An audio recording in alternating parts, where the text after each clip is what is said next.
Los Angeles Lakers trade at unang practice ng Lakers, yan ang ating pag-uusapan. Final seconds. Bryant for the win. Bang!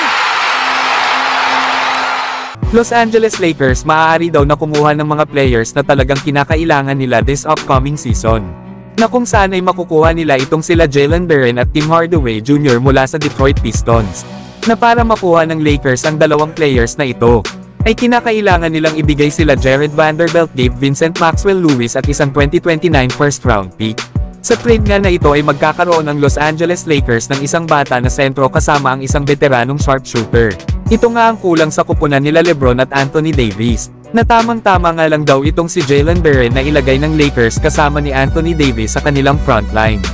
Na dito ay makakapag-focus na si AD sa pagiging power forward at magagawa niya na ang kanyang mga gustong gawin pagdating sa kanilang opensa. Lalo at kilala naman itong si Jalen Duren na isang mahusay na rim protector at rebounder. Kaya naman ay mababawasan na ang mga trabaho ni Anthony Davis sa mga area na ito, na walang duda na isa ang Los Angeles Lakers sa may pinakamalakas na frontcourt next season. Lalo at 22 years old pa lang si Jalen Duren, kaya tamang-tama ito sa future plan ng Lakers, na last season nga ay nag-a-average ito ng 13 points at 11 rebounds. Habang makukuha rin ng Los Angeles Lakers ang sharpshooter na si Tim Hardaway Jr., na last season nga bago ito matrade papuntang Detroit Pistons, ay nag-a-average ito ng 14 points per game. Na bagamat bumaba ang kanyang shooting percentage last season ay maaari pa naman itong tumaas kapag nakasama niya na si LeBron James. Alam naman natin na mahusay na humanap ng mga shooter sa kanyang teammates itong si LeBron. Kaya naman ay bagay itong si Tim Hardaway Jr. dito sa Los Angeles Lakers, lalo at andyan din sila Austin Reeves at D'Angelo Russell na mahuhusay na playmaker sa Lakers, na panigurado na mapapalakas ni Tim Hardaway Jr. ang bench scoring ng Lakers next season.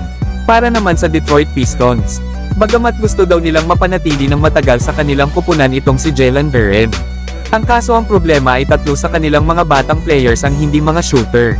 At ito nga ay sila Jalen Duren, Ausar Thompson at Ron Holland, na mas mainam nga daw na si Jalen Duren ang alisin ng Detroit Pistons.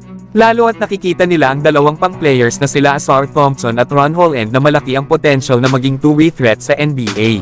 Isa pa ay makukuha din naman nila si Jared Vanderbilt na isang mahusay na lockdown defender. Isang 6'9" na forward at sa ngayon ay patuloy pang ini-improve ang kanyang shooting, na last season ay nag-average lang ito ng 5 points at 4 rebounds per game.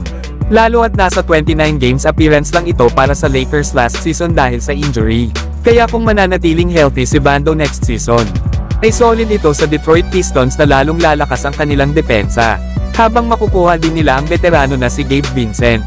Maganda nga itong maging backup point guard ni Cade Cunningham next season, at para na rin maturuan ni Gabe Vincent ang mga batang player sa kanilang kupunan. Isa pa ay makukuha din nila ang bata at athletic na si Maxwell Lewis. Bagamat 34 games lang itong naglaro sa Lakers last season, at garbage time na nga ito kung ipasok ni Coach Darvin Ham, ay malaki naman ang chance ng batang ito na maging rotational players. Lalo at kaya nito ang gumawa ng sarili niyang tira at may ability ito na makascore sa all 3 levels. Isa pa ay mahusay din itong passer sa kanyang mga kasama. Kaya maganda rin ito na i-develop pa ng Detroit Pistons para sa kanilang long-term plan. Pero ang pinaka-solid na makukuha ng Detroit Pistons ay ang 2029 first round pick ng Los Angeles Lakers, na kung saan pinaniniwalaan na ito ang isa sa pinakamahalagang draft pick sa taon na yun. Kaya naman ay maaari nila itong gamitin para sa isang trade package upang makakuha ng isang star player na makakasama ni Cade Cunningham sa kanilang kupunan. Pero kayo mga idol, ano ang masasabi nyo sa trade idea na ito? Samantalang sa naging first practice naman ng Los Angeles Lakers, ay hindi naman kasama sa kanilang 5-on-5 scrimmages itong sila Cam Reddish at Jordan Goodwin. Lalo at itong si Cam Reddish ay meron iniindang pananakit sa kanyang paa. Kaya hindi ito nakasama sa 5-on-5 practice ng Lakers, pero sa iba namang parte ng practice, ay nag-participate naman itong si Cam Reddish. Habang itong si Jordan Goodwin ay may isang linggo pa bago makabalik sa practice ng Lakers. Lalo at meron itong hamstring injury. Maganda pa naman daw sana ang performance nito sa mga naging workouts nila nitong nakaraang September. Samantalang na-impress naman itong si JJ Redick sa naging unang practice ng Lakers kana Max Christie at Jackson Hayes. Kaya isa daw ang mga ito sa mga magiging susi sa rotation ng bench ng Los Angeles Lakers. Na kahit nga itong si LeBron James ay malaki ang paghanga kay Max Christie. Masaya nga ito na bumalik daw ito sa kanilang kupunan nitong summer. Lalo at lalo nga daw itong humuhusay na inaasahan nga daw ni LeBron na magkakaroon daw ito ng magandang season. At ito nga mga idol ang iba sa mga kaganapan sa unang practice ng Los Angeles Lakers.